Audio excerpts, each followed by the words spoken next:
Bom, boa tarde a todos.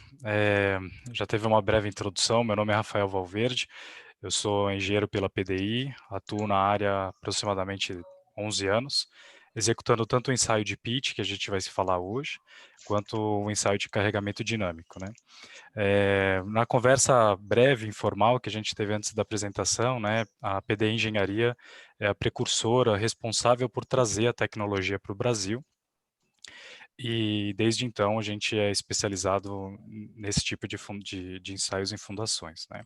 Então eu preparei nessa aproximadamente uma hora uma apresentação falando quais foram os desafios encontrados para montar essa técnica, para elaborar o estudo, para elaborar o ensaio, os principais objetivos, preparos prévios, indo muito de acordo com o documento que eu recebi da Juliana, que eu achei muito bem feito,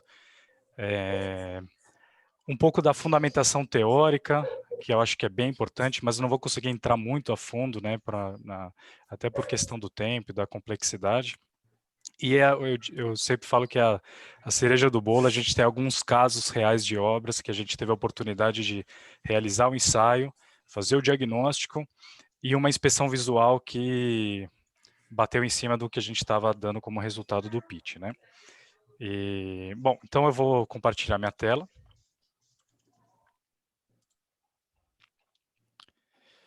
Confirmam para mim só se vocês estão vendo a tela de apresentação. Ensaio de integridade. Perfeito. Tá bom? Isso, recebido aqui. Bacana, então vamos começar. Só um minutinho, deixa eu tirar o vídeo aqui.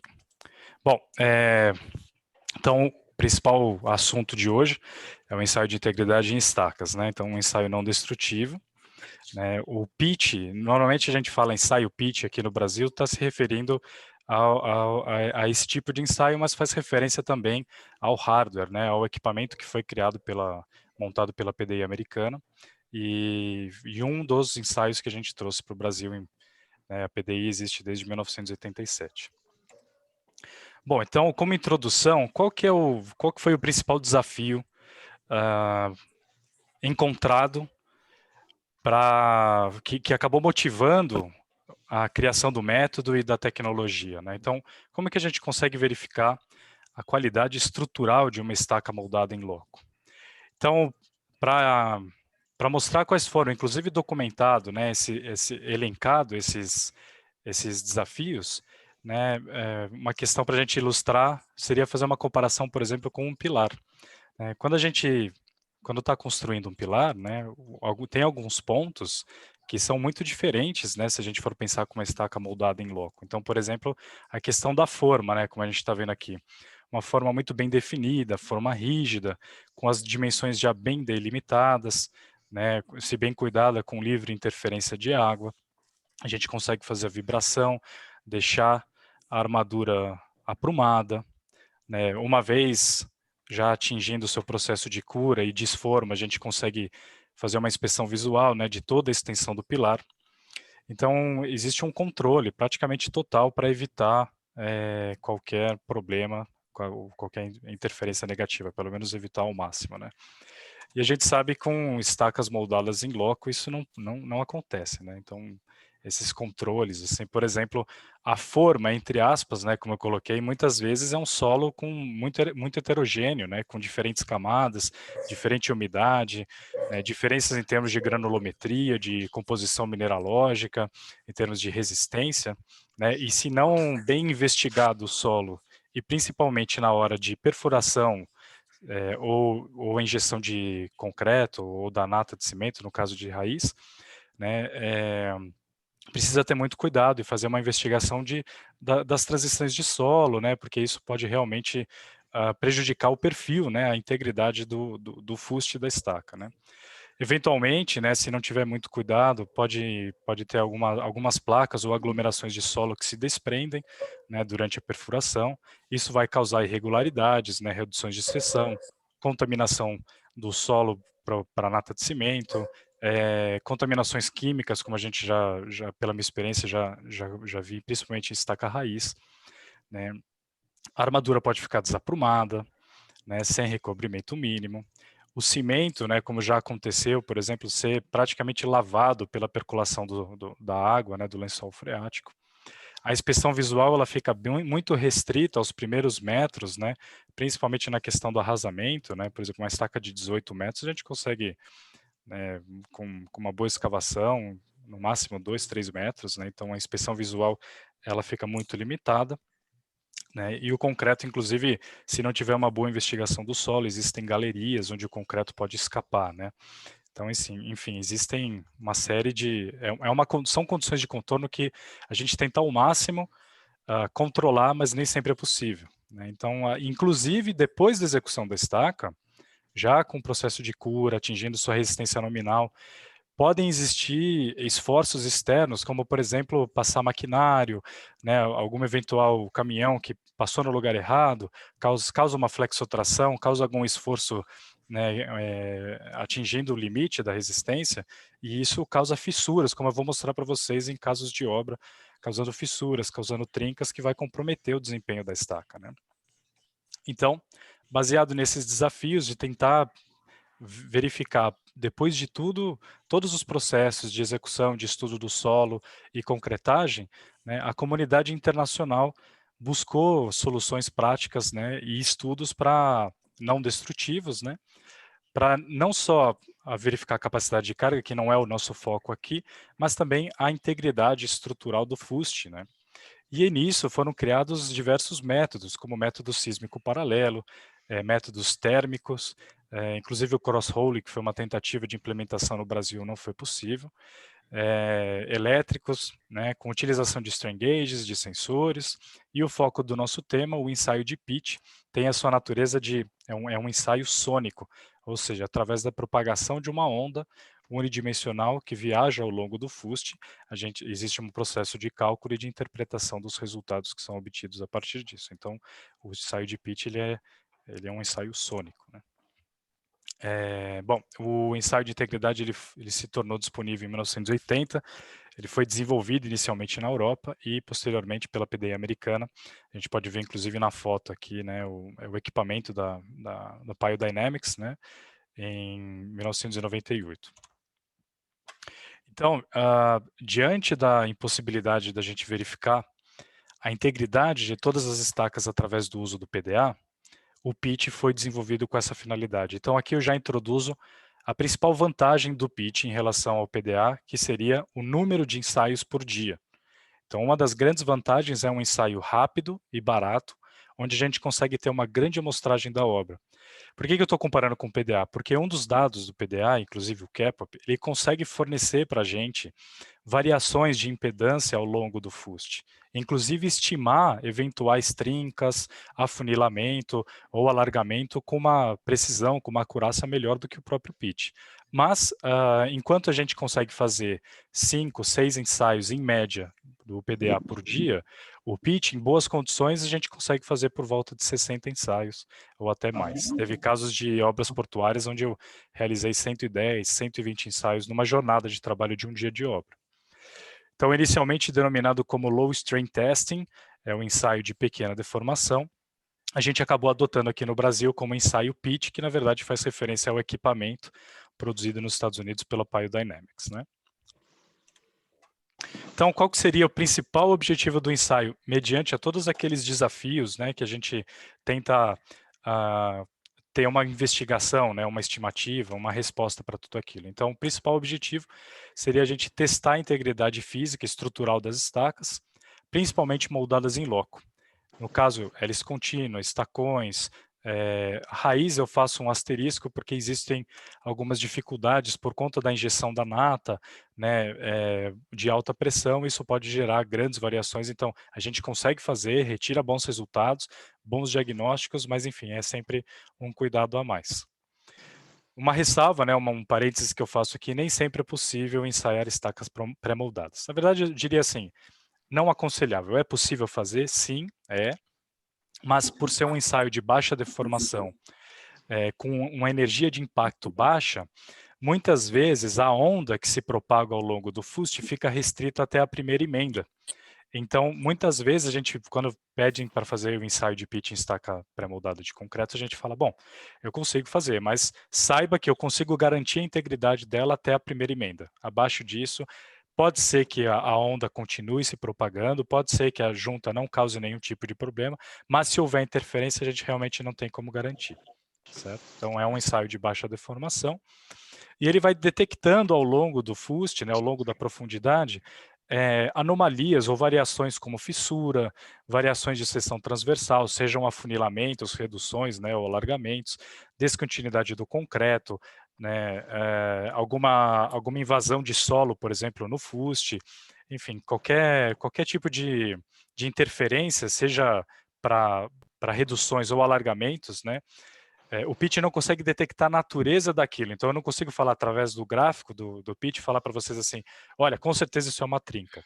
O que a gente sabe é que houve uma interferência, seja na seção transversal ou uma descontinuidade do material, que é o concreto, e a partir disso a gente consegue estimar inclusive a profundidade e não com tanta precisão quanto o PDA, até uma magnitude desses defeitos, né? O quanto, por exemplo, poderia eventualmente, em termos de porcentagem, comprometer a seção transversal, né, da estaca através do seu diâmetro nominal de referência, né? Então, só fazendo um panorama geral, agora pensando um pouquinho do preparo, né, de como que é feito o preparo prévio, né, como vocês podem observar, assim, o ideal é que seja feito já o arrasamento, né? E aqui, no caso, uma foto do pessoal da obra utilizando um disco de desbaste para gerar uma superfície, né? Essa superfície ela é importante. É uma superfície plana, lisa, né? Depois feito desse preparo prévio, o executor do ensaio, né? No nosso caso da PD, a gente sempre utiliza engenheiro civil, geotécnico, faz a instalação dos sensores, dos acelerômetros, aplica esses golpes com esse martelo de mão.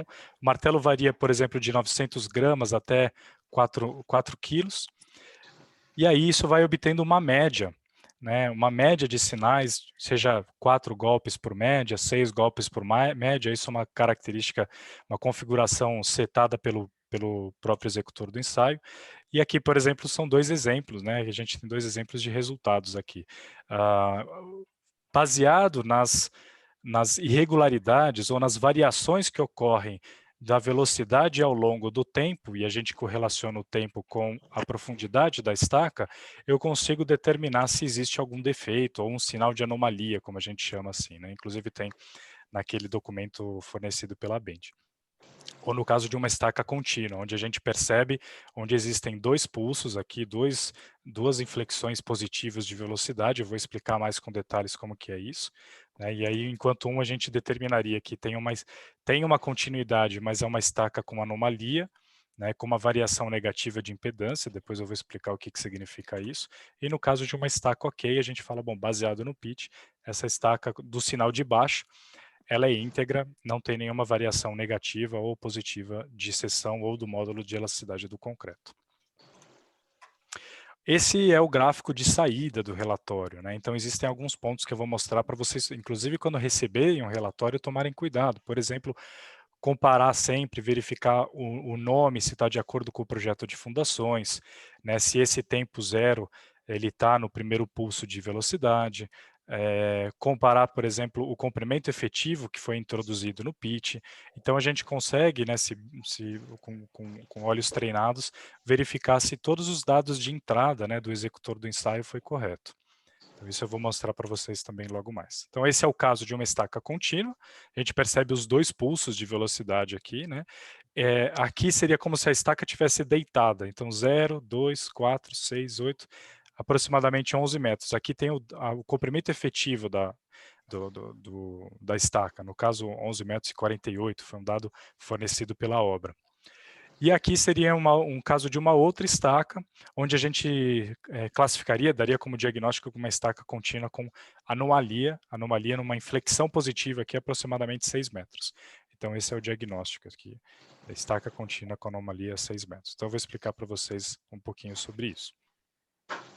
Agora, falando dos preparos, né, os preparos e cuidados para o ensaio, preparos prévios e, inclusive, os cuidados que a gente tem que tomar anteriormente ao ensaio e no próprio dia do ensaio, né? Então, uma pergunta que o pessoal de obra sempre fala para a gente, assim, quanto tempo eu tenho que esperar entre a concretagem da estaca e o ensaio pitch?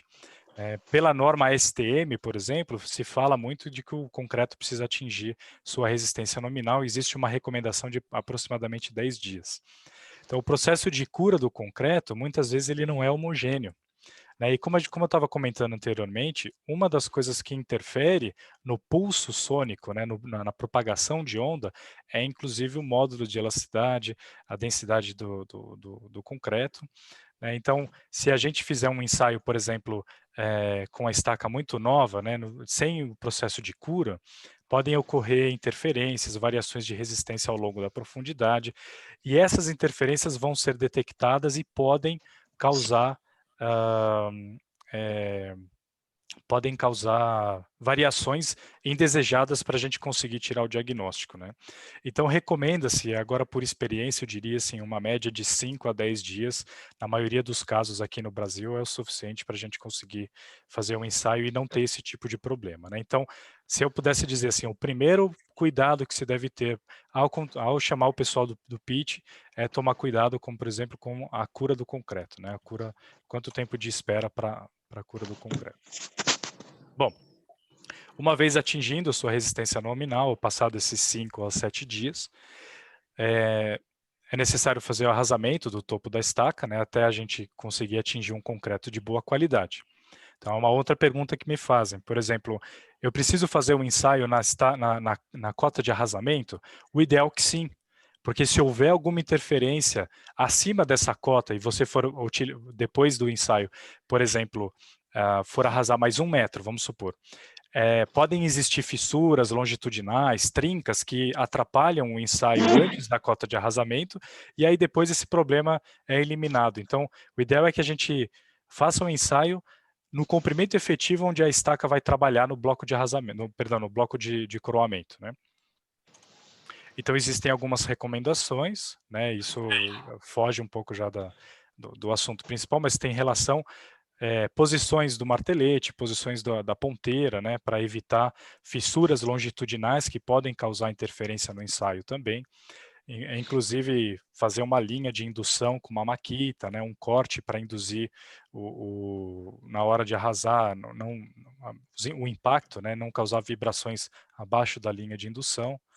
Então, uma coisa que a gente sempre recomenda, assim, nos primeiros metros, pode usar um martelete pneumático, né, com maior energia, mas depois, nos últimos 30, 50 centímetros, usar um martelete de mão, um martelete mais leve, com uma ponteira, né, um formato de talhadeira, para justamente evitar causar microfissuras, como o ensaio é de baixa deformação, de pouca energia aplicada, e o acelerômetro é muito sensível, então esse tipo de interferência também pode prejudicar o dado de saída, que seria o gráfico do ensaio pitch para a gente fazer o diagnóstico, né?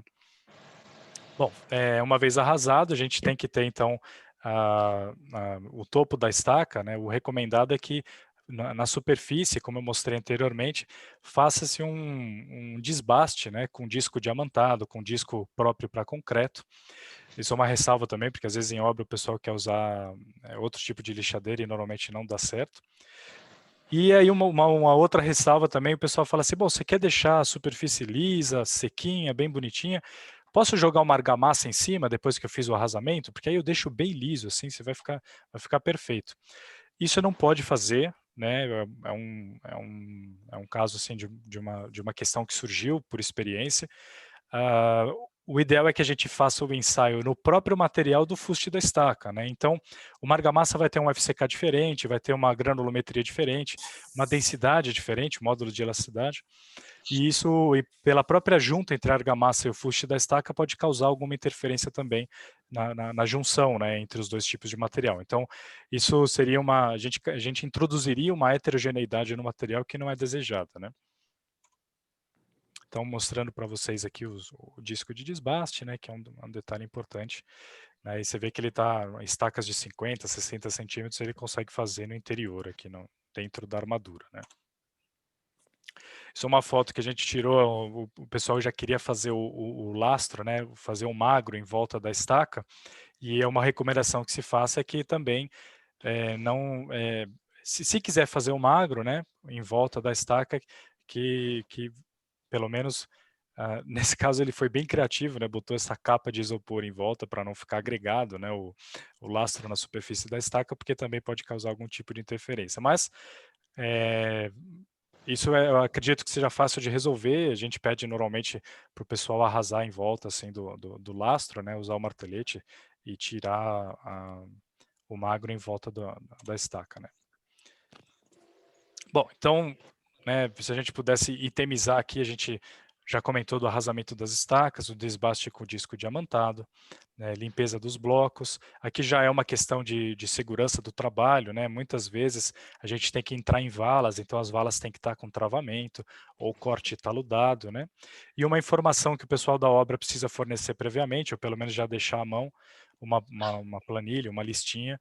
Nas estacas que a gente vai realizar o ensaio, precisa ser inserido o nome, de acordo com o projeto de fundações, o diâmetro nominal e o comprimento efetivo. Né? Então, eu diria assim, esses são todos os preparos prévios anteriores ao dia do ensaio. Né? E no dia do ensaio, o executor ele vai fazer a limpeza e secagem, né, com a utilização de um pincel, vai fixar o acelerômetro, o sensor, né, com uma cera, que é fornecida inclusive pelo próprio fabricante, inserir esses dados de entrada do pitch, aplicar aqueles golpes com martelo de mão, e aí vai ter como dado de saída uma média, e essas médias ele vai depois fazer o diagnóstico. Né? Então, essas são ressalvas assim que eu faço de boas práticas, elas são de extrema importância para garantir segurança, não só de quem está executando, qualidade dos sinais extremamente importante, por exemplo, às vezes fala, olha, eu já vi gente fazendo ensaio de pitch, só arrasava, viu? Nem precisava lixar. Bom, a resposta é, está fazendo errado. E, a gente não, e você não consegue garantir, né, com uma superfície que não é lisa, que não é plana, você não consegue garantir que o sinal vai sair sem nenhuma interferência. Mesmo com a cera acoplada, enfim, todas essas recomendações não são à toa, elas são recomendações do próprio fabricante, tem recomendações em normas internacionais também, né? E, claro, todos esses preparos prévios garantem produtividade alta do pitch, né? Porque não adianta nada você colocar, por exemplo, formas de madeira, não conseguir ter um bom acesso do executor do ensaio, e aí a pessoa vai lá e consegue fazer só 10 no dia, né? Então ele perde uma das maiores vantagens do pitch, que é uma grande amostragem de ensaios na obra, né? Então eu peguei um vídeo aqui da Pyodynamics, né? Acho que eu vou até baixar um pouquinho, e eu gravei um áudio, até me desculpa se estiver um pouco alto, vou tentar baixar, para ilustrar para vocês, né, na hora do ensaio, agora já considerando a estaca já, né, nesse caso é uma estaca teste, não tem o arranque da armadura, mas ela já está limpa, lixada, né, pronta para realizar o ensaio. Então eu gravei esse vídeo com alguns comentários meus em cima, para a gente ver como que, né, ao vivo, assim, no vídeo, como que são essas etapas que eu comentei, né, anteriormente. Eu vou mostrar para vocês agora como é que são as etapas para preparar um ensaio de integridade, né? O que ele fez é limpar a cabeça da estaca, tirou todo o concreto que estava ruim e, além do arrasamento, fez o desbaste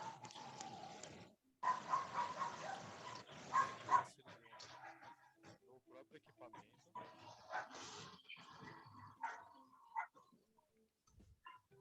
Usa uma espécie de cera para conectar o sensor, que é o acelerômetro, na cabeça da estaca. Tanto a parte onde ele instala o acelerômetro quanto o martelo, ambos têm que estar lixados e limpos. Aí ele vai colocar os dados de entrada, que seria o diâmetro. Para mim está saindo muito baixo aqui, viu? Eu não estou vendo áudio nenhum dele, tá? Opa, desculpa. Então eu vou começar e eu paro. Eu coloquei o meu aqui no máximo para tentar. Vê se vocês escutam agora. São as etapas para preparar um ensaio de integridade. Melhorou. Melhorou. Mas ainda está muito baixo. Tá, eu vou passar o vídeo. Eu acho que eu vou. Desculpa, então eu vou fazer o seguinte, ó, eu vou passar o vídeo no mudo e aí eu vou comentando então, né, as etapas aqui, então. Pode deixar, se aumentou no máximo aí já, né? Foi, mas eu faço os comentários, não tem problema. Então, foi o que eu tinha mostrado, né? Ele usou uma escovinha para deixar bem seco, bem liso, né? O disco de desbaste para deixar a superfície plana. Ele está acoplando o sensor, né, o acelerômetro no hardware. Esse é o equipamento que a PDI fornece, né? Essa é a cera, que é usada no acelerômetro para fixar o sensor na superfície da estaca. E aqui ele está introduzindo os dados, os dados fornecidos pela obra, como nome, diâmetro, comprimento efetivo, e aí ele começa a aquisitar os sinais, né, aplicando com o martelinho de mão. E aí ele vai repetindo, inclusive, várias vezes, e o próprio pitch vai fornecendo, vai dizendo para a gente se a gente está batendo muito forte, muito fraco, para fazer um ajuste fino, né, assim, da energia aplicada, né, e aí vai obtendo, então, as médias que são depois jogadas num programa de computador, e aí a gente solta o relatório final com o diagnóstico, né. Esse próximo vídeo, eu só mostrando também alguns exemplos assim de esmerilhadeira, né, com disco de desbaste. E um caso interessante é no caso de estacas raiz. Normalmente a gente não consegue fazer, como elas são muito esbeltas, né, o preparo, né, a parte de lixar e deixar a superfície plana e lisa para realizar o ensaio é feito na parte externa, né, no estacas raiz. Já com diâmetros maiores, a gente realmente consegue fazer no centro, né, como está mostrando, inclusive, até eles já deixam marcado aqui o nome da estaca, e aí algumas fotos, né, algumas imagens, colocando o acelerômetro nessa superfície que foi preparada, né, e aplicando os golpes, tá bom? Então, bom, isso aqui a gente já comentou anteriormente, e agora a gente vai falar um pouquinho a alma do pitch, né, a fundamentação teórica, né, o que está por trás dos estudos, né, da ciência que está por trás para a gente conseguir retirar esses resultados. Então, o impacto desse martelo ele vai gerar uma onda de tensão. Essa onda de tensão vai viajar ao longo da estaca e todas as reflexões que ocorrerem, seja até por atrito lateral, né, ou por mudanças que tiverem no meio de propagação, ou seja, o meio de propagação dessa onda é o próprio concreto da estaca moldada em loco. Né? Então, todas as mudanças que ocorrerem, seja por fissura, por vazios, por alargamentos, vão gerar reflexões secundárias. Essas reflexões são captadas pelo acelerômetro ao longo do tempo, e aí ele plota aquele gráfico onde a gente vai interpretar, baseado nas variações de velocidade, ao longo do tempo e, consequentemente, ao longo da profundidade, a gente consegue tirar os resultados, né, de integridade do pitch. Então, o pitch ele vai registrando essas mudanças dessas reflexões, né, captadas pelo acelerômetro, e a gente obtém, então, um gráfico de velocidade de partícula por tempo, né, e correlaciona isso com o pulso da onda ao longo da profundidade, né, ao longo do fuste da estaca. Portanto, a fundamentação teórica do ensaio é a teoria da equação da onda unidimensional. Como eu tinha dito anteriormente, não vou conseguir, por tempo e pela complexidade, mostrar para vocês a equação diferencial, né? Mas a equação diferencial ela é dividida por dois componentes, né? Uma que se refere à onda descendente do meio de propagação e a outra com a onda ascendente. Então, falando um pouquinho da mecânica das ondas, né? Todas as mudanças que ocorrerem no seu entorno, né, vão provocar essas reflexões dessa onda de tensão. Então, tudo isso é fundamentado através através da teoria da equação da onda, né? Essas ondas de tensão elas são analisadas posteriormente através de cálculos, né, por medições de força e de velocidade na parte superior, onde o sensor, o acelerômetro, está instalado. Bom, a equação diferencial, a gente consegue obter uma correlação entre a deformação, e aí eu colocando aqui pela nomenclatura D, da onda descendente, é a velocidade de partícula da onda descendente, a velocidade de partícula do concreto, né, da onda descendente na seção onde está o sensor, dividido por C. O que é C? É a velocidade da propagação da onda. Então, vamos tentar visualizar, depois eu vou mostrar numa animação. Quando a gente bate com o martelo, essa onda unidimensional, ou seja, de uma dimensão, ela viaja ao longo do fuste, ela viaja com uma velocidade fixa, uma velocidade constante C. E ela gera uma zona que a gente chama de zona de tensão, ou zona comprimida, no caso do impacto do martelo. Dentro dessa zona, as partículas de concreto, as partículas dentro da zona, sofrem variações de velocidade, sofrem aceleração. Então, essa velocidade da partícula dentro da zona é a V, e a de propagação de onda, que a gente estima baseado no gráfico, é a velocidade de propagação de onda C. A gente sabe pela lei de Hooke que o módulo de elasticidade é tensão por deformação, então juntando as duas e deixando isolada a tensão da onda descendente, a gente sabe, portanto, então, substituindo aqui, né, a deformação na lei de Hooke, eu tenho então que a tensão da onda descendente é o módulo de elasticidade, no caso o módulo de elasticidade dinâmico, porque é um ensaio dinâmico, multiplicado pela velocidade de partícula da onda descendente dividido por essa velocidade de propagação da onda. Como a gente sabe que tensão é força sobre área, então eu tenho aqui, eu chego nessa equação de que a força da onda descendente é módulo de elasticidade dinâmico multiplicado pela área da seção transversal, multiplicado pela velocidade de partícula dividido pela propagação de onda. Então a gente utilizou a teoria da equação da onda, lei de Hooke, tensão, deformação, né, e força sobre área para deixar isolado então o cálculo da força descendente, né, da força descendente da onda de tensão provocada pelo martelo. Então, como que eu correlaciono, como que eu vou relacionar a propagação da onda unidimensional ao longo do FUST? Então, existe um termo que a gente fala no ensaio, tanto no pitch quanto no PDA, é uma propriedade que é denominada impedância. Não sei se vocês já ouviram falar, mas impedância ela pode ser definida como sendo o módulo de elasticidade dinâmico vezes a área de seção transversal dividida pela velocidade de propagação de onda. Se eu substituir lá atrás pela força descendente, eu tenho, portanto, que a força da onda de tensão é impedância vezes velocidade de partícula. Essa é a alma. O que a gente consegue avaliar no pitch? Variações de impedância. A gente não consegue dizer categoricamente como a impedância tem módulo de elasticidade e área de seção transversal, eu não consigo categorizar assim, o que está acontecendo com o pitch? Perdão, com a estaca.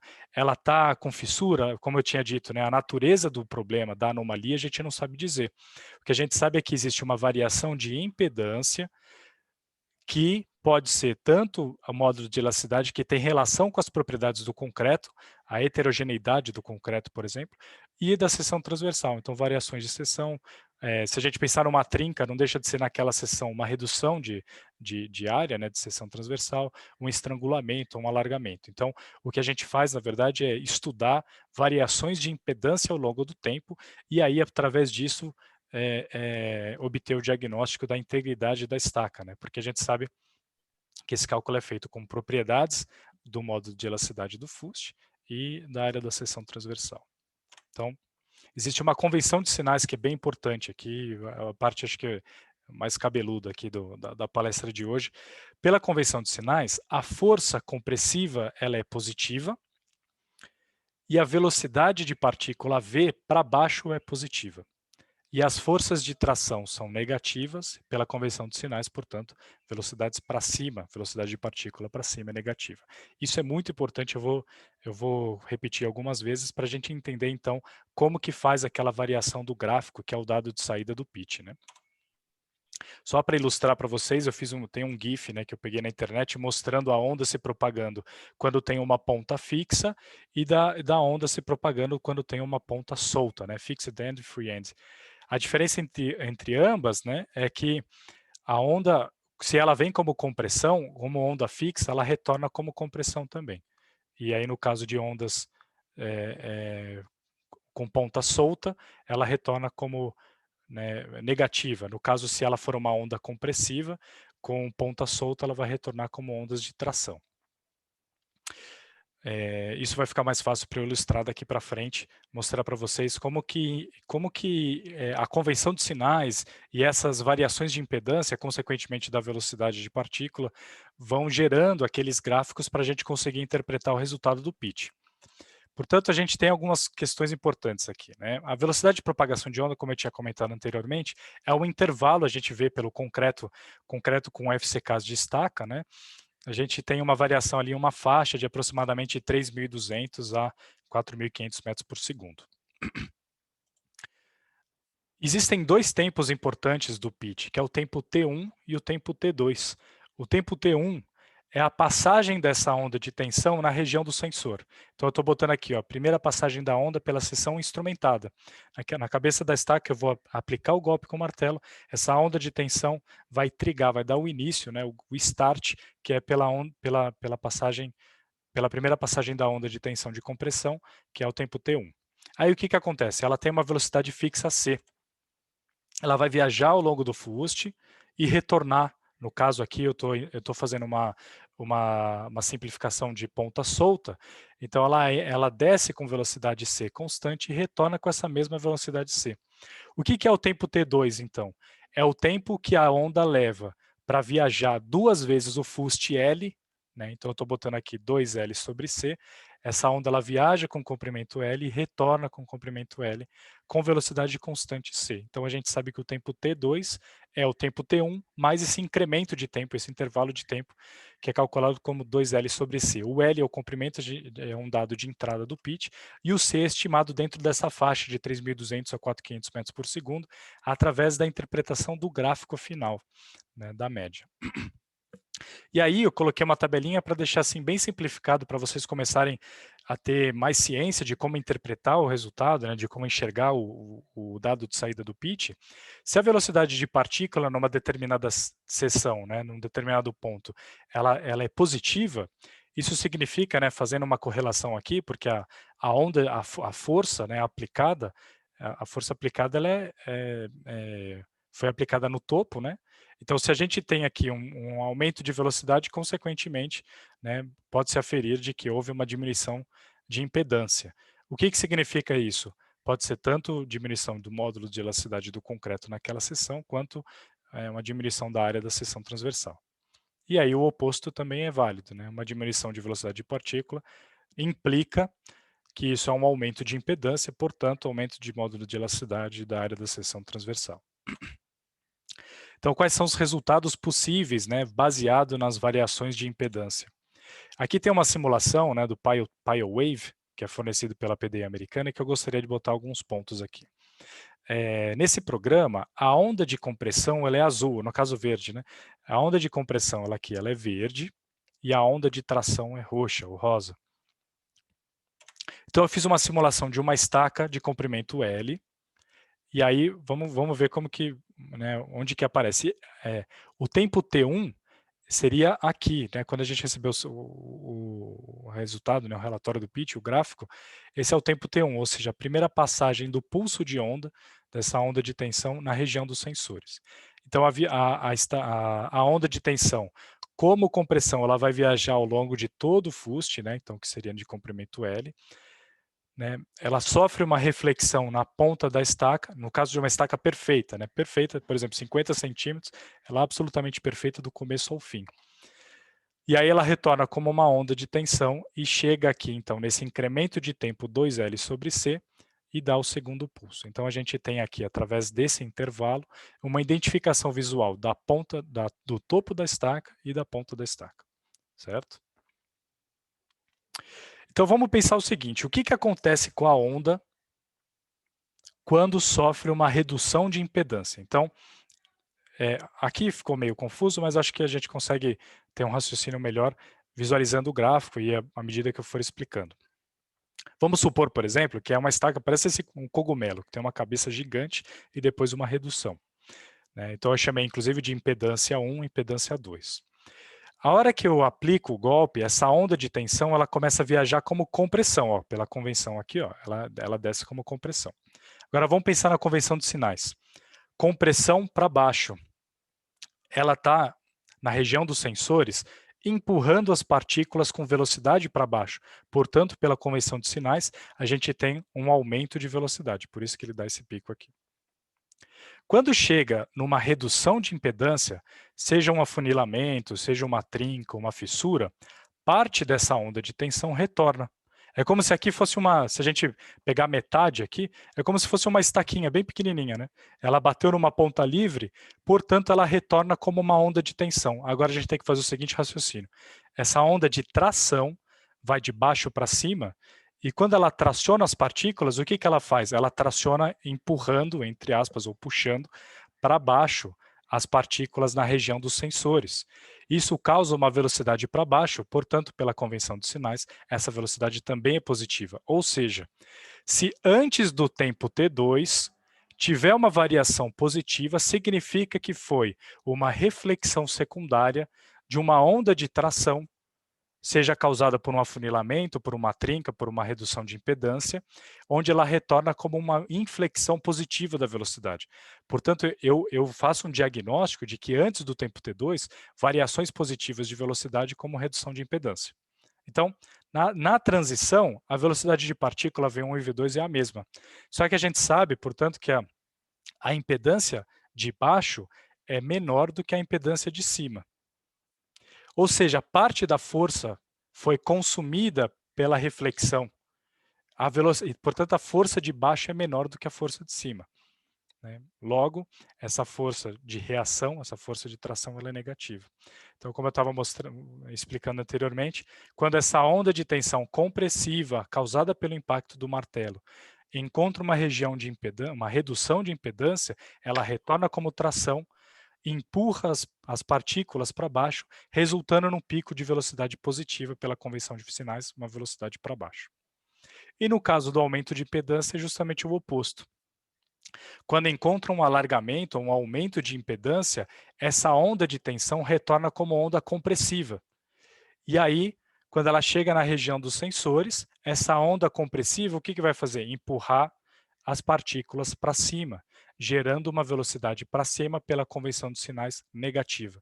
Então, quando a gente tem um alargamento de seção, quando a gente tem um módulo de elasticidade maior em determinado ponto da estaca, a gente vai ver uma inflexão negativa da velocidade de partícula ao longo do tempo.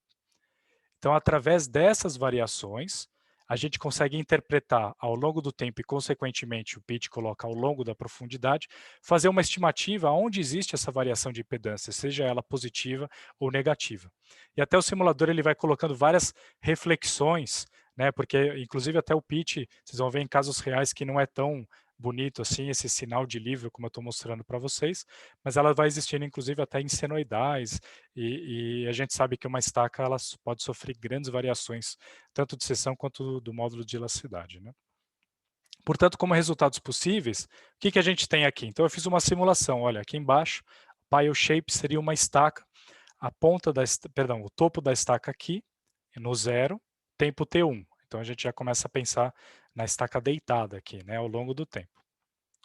E aqui, uma estaca de 10 metros, a ponta da estaca. Eu, inclusive, simulei um atrito lateral crescente ao longo da profundidade.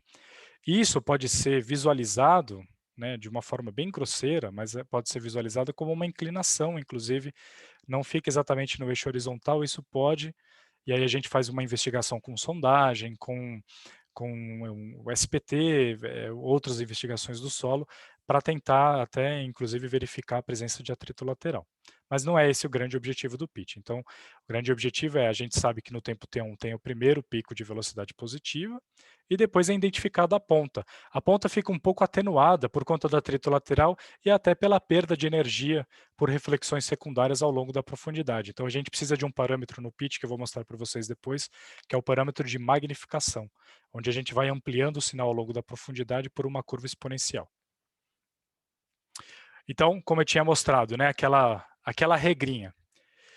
Vamos supor, eu fiz aqui uma estaca de 10 metros com 30% de redução de impedância. Pode ser afunilamento, né, um estrangulamento de seção, ou uma heterogeneidade do material do concreto. Então, a gente tem o primeiro pico de velocidade. Na hora que chega aqui, aumento de velocidade, isso significa uma redução de impedância. Então, a gente tem a variação positiva da velocidade. E aí, eu simulei, inclusive, o retorno ao parâmetro inicial. Por exemplo, vamos supor que o material é heterogêneo e a estaca tem 50 centímetros. Em determinados 2 metros, ela estrangula para 30 e depois retorna. Quando ela retorna aqui, existe uma inflexão negativa de velocidade. Aí, olhos que não estão treinados podem imaginar, nossa, aqui tem um alargamento de seção. Na verdade, não. É simplesmente o retorno de um estrangulamento inicial que causou uma variação positiva da velocidade. Com 30% de redução de impedância, nessa simulação, foi bem possível identificar a ponta. Então, a gente percebe o tempo T1 e T2 e eu consigo identificar a ponta. Fazendo a mesma simulação agora com uma diferença que eu chamo de anomalia intensa, por exemplo, com uma 50% de redução de impedância, perceba nesse caso agora como fica difícil identificar a ponta. Por quê? Porque sobra menos energia disponível do golpe aplicado para a gente conseguir mobilizar reflexões na ponta. Então, grandes variações de anomalia, perdão, de grandes variações negativas de impedância, que a gente faz o diagnóstico de anomalia intensa, por exemplo, podem inclusive esconder a ponta ou esconder o que tem depois dessa profundidade. Então, nesse caso aqui, ó, aproximadamente 0, 2,5 metros, aproximadamente 3 metros. Então, qual seria o diagnóstico do pitch? Um pico de velocidade positiva, ou seja, uma redução de impedância, pode ser seção transversal ou módulo. Eu vou falar, bom, essa estaca, ela é contínua, mas ela tem uma anomalia intensa, aproximadamente 3 metros. Tá bom? Outro resultado possível, resultado de estaca com alargamento, é justamente o oposto. A gente tem uma inflexão negativa da velocidade de partícula que correlaciona com essa profundidade, de aproximadamente 3 metros, e depois uma inflexão positiva. De novo, olhos que não estão treinados a realizar o diagnóstico do pitch, ele pode imaginar, bom, aqui tem uma anomalia. Na verdade, não é uma anomalia. Como o pitch trata com seções sucessivas, ele vai identificar nesse ponto, olha, neste ponto tem uma redução de impedância, mas é fruto de um retorno, né, de um alargamento anterior, e ele simplesmente está retornando aos parâmetros iniciais. Então, você precisa entender todos os resultados possíveis e as inflexões de velocidade para conseguir evitar dar um diagnóstico errado, né? Como, por exemplo, esse, falar assim, olha, aqui tem uma anomalia 7 metros. Na verdade, não é isso. É só uma redução, ou seja, um efeito de uma inflexão negativa de velocidade que aconteceu anteriormente. Então, como eu tinha comentado, agora um pouquinho com mais detalhes, né? O dado de saída ele vai mostrar o nome da estaca de acordo com o projeto de fundações. A data, bem importante, né? Todo mundo verificar se está de acordo com a data do ensaio. O tempo T1 tem que estar exatamente no tempo zero, ou seja, nessa inflexão positiva do primeiro pulso de velocidade. Se a gente consegue identificar a ponta da estaca, então o tempo T2. Aqui seria o início daquela magnificação que eu comentei com você, né? Existe um parâmetro no pitch que chama MD, que é o Magnification Delay, que a gente seta o ponto de profundidade onde começa a ter esse incremento, essa magnificação exponencial, né? Uma ampliação exponencial ao longo da profundidade. Aqui seria o comprimento efetivo de estaca, velocidade de propagação de onda, normalmente fica naquele intervalo de 3.200 a 4.500, né? E a relação de diâmetro por profundidade. Essa é a magnificação, então, no caso, foi exponencialmente ampliado em 30 vezes, né, ao longo da profundidade. No caso de estaca com ponta em material resistente, acontece justamente o oposto. A inflexão de velocidade no tempo T2 é negativa. Como eu tinha mostrado naquele GIF anteriormente, por que ela é negativa? Em ponta fixa, fixed end, a onda viaja como compressão de cima para baixo, ela não retorna como tração, ela retorna como compressão. Isso vai fazer com que cause uma velocidade para cima pela convenção de sinais negativa. Então, isso indica, né, se bem diagnosticado, com bem aquisitado, a gente consegue estimar, por exemplo, se essa estaca está apoiada em material muito resistente, matacões, rochas, né, solos arenosos muito compactados, e até fazer uma comparação, por exemplo, com sondagem, com método de execução, conversar com o pessoal da obra, fazer uma investigação geotécnica mais detalhada, né? E aí tem também o caso de danos ou estacas mais curtas. Existe uma inflexão positiva que é anterior ao comprimento efetivo, que é muito significativo, muito abrupto, né? E aí a gente pensa o seguinte, será que aqui é a inflexão de ponta?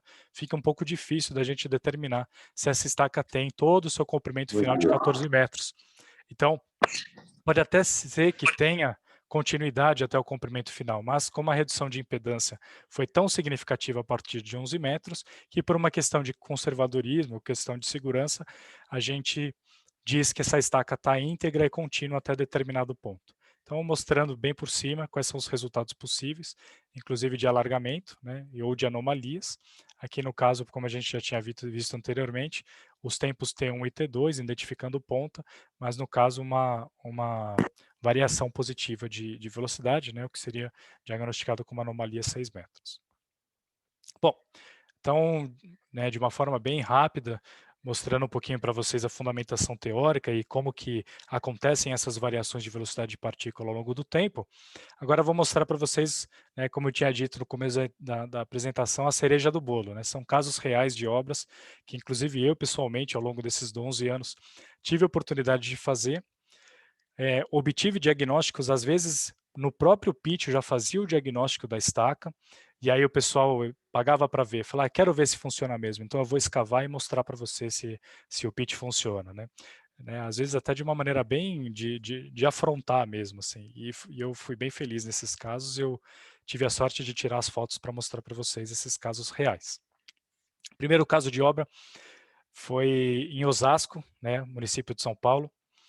No caso, era uma estaca de hélice contínua com diâmetro de 70 centímetros, comprimento de 16 metros. Então, tem até essa relação de comprimento por diâmetro, aproximadamente 23. Isso é uma relação que a PDI americana, ou inclusive as normas internacionais, falam que estacas muito esbeltas pode prejudicar o diagnóstico do ensaio. Então, até 30, essa relação L sobre D está ok, ela é considerada ideal. Acima disso, a gente consegue fazer o ensaio, a gente consegue diagnosticar, na maioria das vezes, mas pode, pela sua esbeltez, pode prejudicar um pouco o resultado, né, o diagnóstico, justamente pela energia aplicada, né? Pode ser que não tenha energia suficiente para se propagar ao longo de todo o fuste.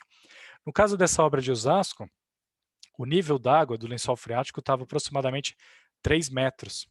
Né? Foi fornecida a sondagem, 3 metros do ponto onde eu realizei o ensaio de pitch. Então, como eu tinha dito, né, no livro é tudo mais bonito, esse foi o resultado que eu obtive na obra. Né?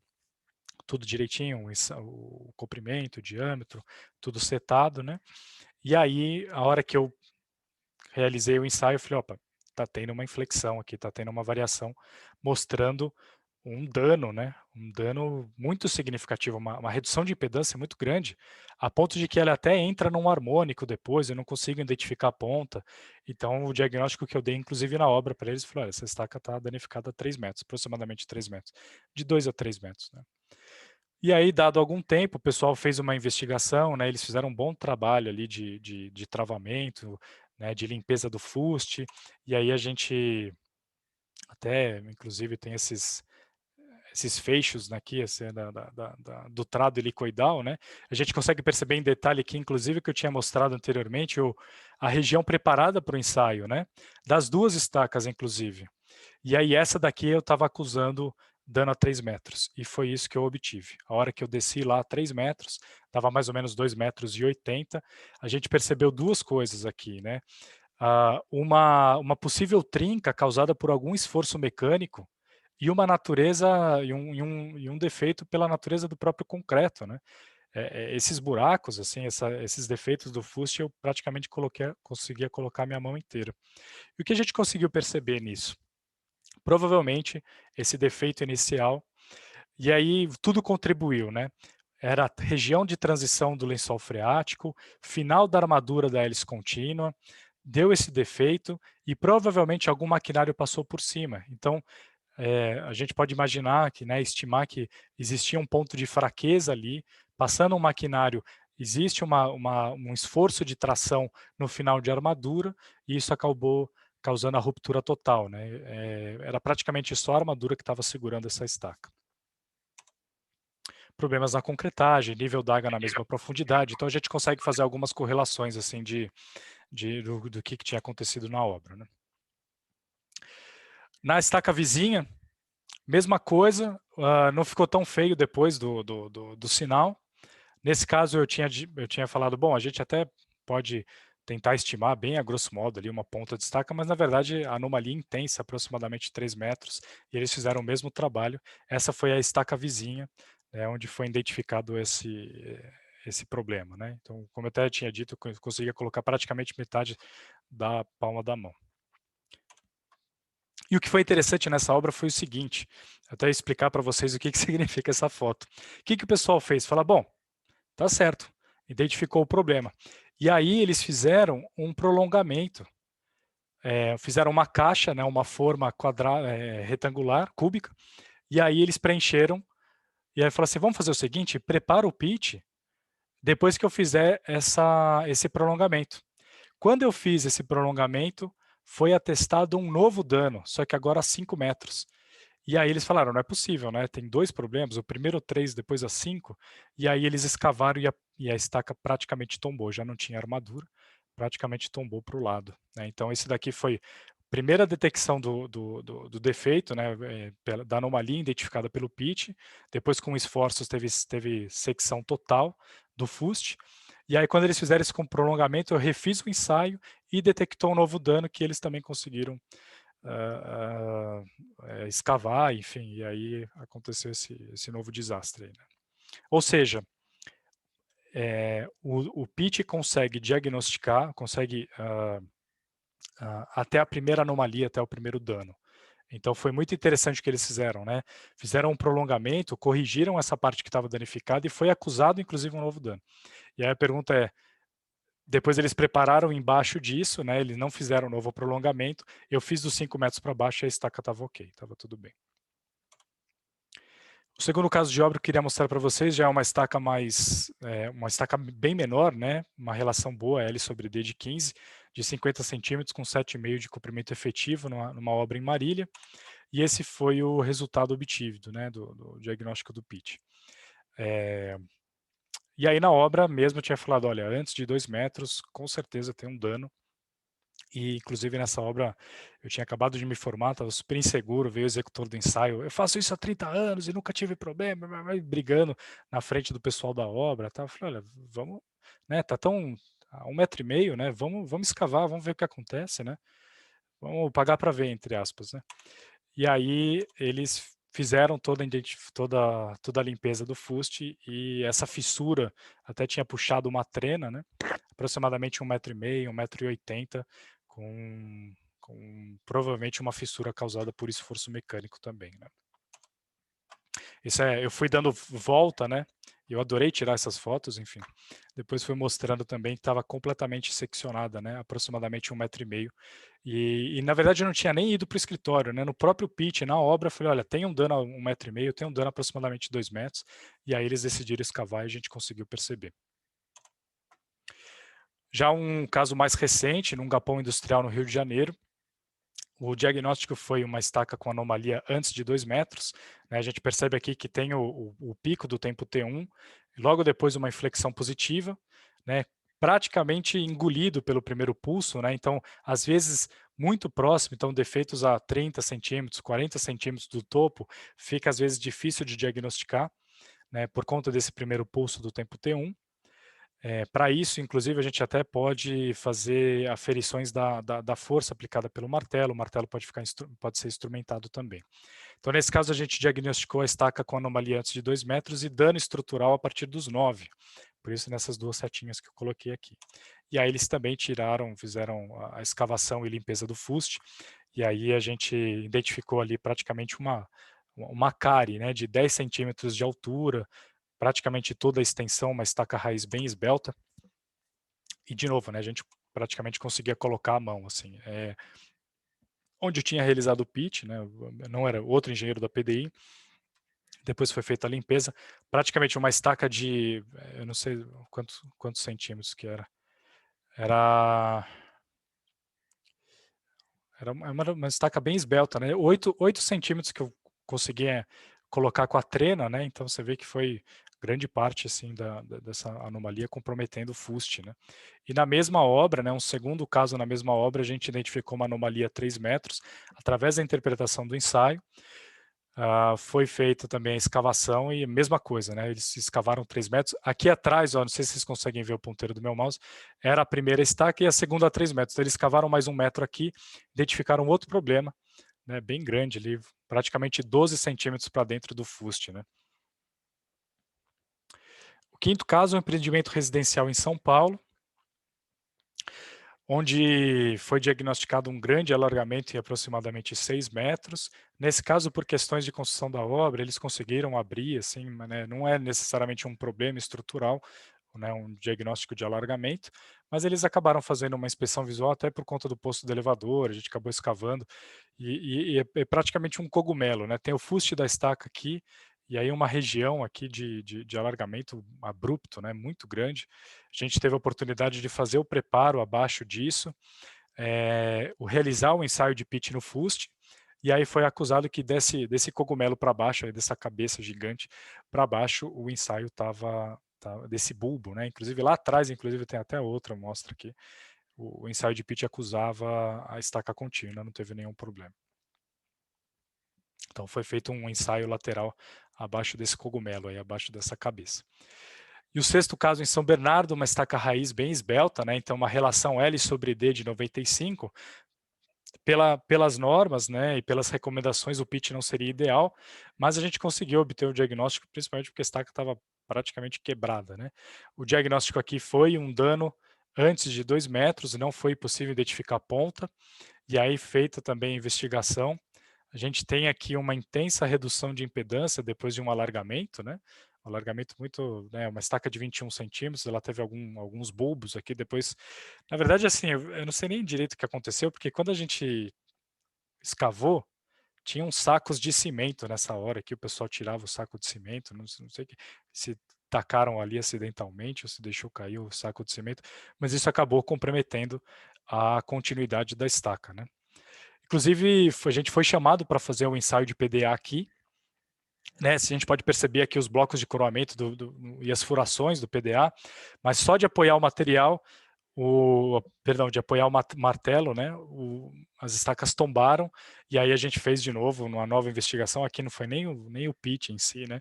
Mas depois que a gente fez o pitch, a gente decidiu fazer o PDA, e aí só de colocar o martelo, a estaca já tombou, né? Então a gente vê aqui praticamente só armadura, né? Aproximadamente meio metro aqui de só armadura, e depois tem, né? Então, por exemplo, se você for confiar só na investigação visual, na profundidade de arrasamento, você acha que está tudo bem, né? E olha quantos casos a gente conseguiu, inclusive até mais. Bom, então, como eu tinha dito anteriormente, até para a gente finalizar nossa conversa, depois abrir para perguntas, uma das grandes vantagens do ensaio, do ensaio pitch, é que, feitos os preparos prévios e dando bom acesso, né, do engenheiro para realizar, né, o ensaio de pitch, a gente consegue ter uma execução, uma produtividade muito alta, né? Tendo um bom preparo, boas condições de acesso e segurança, a gente consegue fazer de aproximadamente 60 ensaios por dia, né? Nessa primeira foto aqui, como eu tinha dito, até formas que podem dificultar o acesso, né? Isso vai diminuir bastante a produtividade do executor do ensaio, né? Tendo bastante acesso, estando seco, casos até de obras portuárias que a gente conseguiu fazer de 110, 120 ensaios num dia.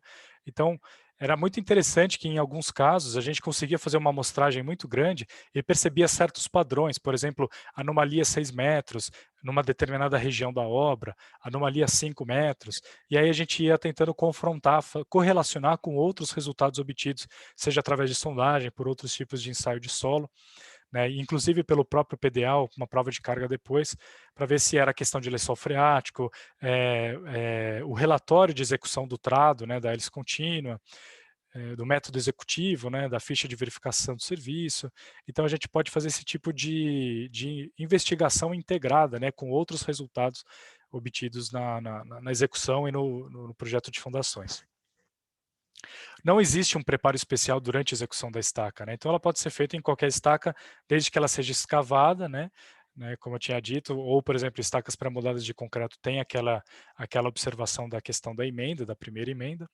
É um equipamento portátil, né? Exige poucos recursos da obra durante o ensaio, né? E, sem dúvida, o pitch é um dos ensaios mais baratos e rápidos, onde a gente consegue obter, se bem preparado, se bem aquisitado e bem interpretado, bons resultados de diagnóstico, fazer um mapeamento, né, das estacas da obra em grandes quantidades. E aí isso a gente pode utilizar, por exemplo, depois para escolher ou elencar determinadas estacas para fazer prova de carga, seja prova de carga estática ou prova de carga dinâmica, né? Uma das desvantagens é que a gente não tem tanta precisão em avaliar a intensidade do dano. Isso, no caso, o PDA e o próprio CAPOP, que depois a gente, já é o outro ensaio que a PDI faz, já consegue estimar com uma precisão muito maior, inclusive da própria profundidade. Então, isso pode fazer com que danos... uma ressalva que eu faço, por exemplo, o pitch condena uma estaca, ou ela estando íntegra, o pitch dá aval, né, consegue consegue dizer que a estaca está ok, que a gente pode continuar e fazer os blocos de coroamento, subir a obra. Na verdade, não, né? O pitch é um ensaio qualitativo. Não significa que uma estaca executada de acordo com o projeto vai garantir capacidade portante, né? Que vai garantir capacidade de carga. Então, o pitch é para avaliar a integridade física e estrutural, né? A gente comparar com outras investigações geotécnicas para ter um direcionamento, né, de um planejamento maior. Então, vamos realizar ensaios de carga em determinadas estacas, vamos verificar se tal anomalia está realmente comprometendo a capacidade geotécnica daquela estaca. Então, é um ensaio complementar com grande amostragem e relativamente barato para a gente conseguir ter, né, mais dados, né, e uma tomada de decisão melhor, né. Então, como eu tinha, por exemplo, dito anteriormente, até naquele caso da obra de Osasco, né, anomalias intensas, danos intensos, né, podem esconder, por exemplo, a identificação de ponta, outros danos estruturais em profundidades maiores, né, em pontos mais profundos da estaca, né. Então, como eu tinha dito, ele não é um ensaio que vai determinar a capacidade de carga, ele não serve nem para condenar, nem para garantir essa capacidade portante. Então, a gente tem que, a estratégia mais correta da utilização do pitch é, uma vez diagnosticado uma anomalia, uma vez diagnosticado pelo consultor, pelo projetista, né, pelo pessoal da obra, né, para ter uma tomada de decisão para realizar provas de carga em determinadas estacas, né, ou até verificar se existe algum padrão, né, que possa ter prejudicado o método executivo, a própria integridade física das estacas da obra, né. Então, esse é o que eu tinha dito anteriormente, né, uma das desvantagens é que a gente não consegue detectar um segundo dano depois de uma grande variação que tiver próximo do topo, né. Então, o segundo dano, no primeiro caso, não foi possível detectar. Ele entrou naquele harmônico, né, naquele senoidal, a gente não consegue depois. Consigo garantir que até a primeira grande inflexão negativa, a primeira grande variação de impedância, a gente consegue garantir que tem ali uma anomalia que vale uma investigação maior. A partir desse ponto, se tiver outros danos, o necessário, né, o importante, seja a gente repetir o ensaio para conseguir verificar se está íntegro depois de corrigido o problema, né? Então, a gente não consegue distinguir a natureza dessa variação, seja ela pela qualidade do concreto, peso específico, módulo de elasticidade ou pelas próprias variações de seção, né, fissuras ou trincas.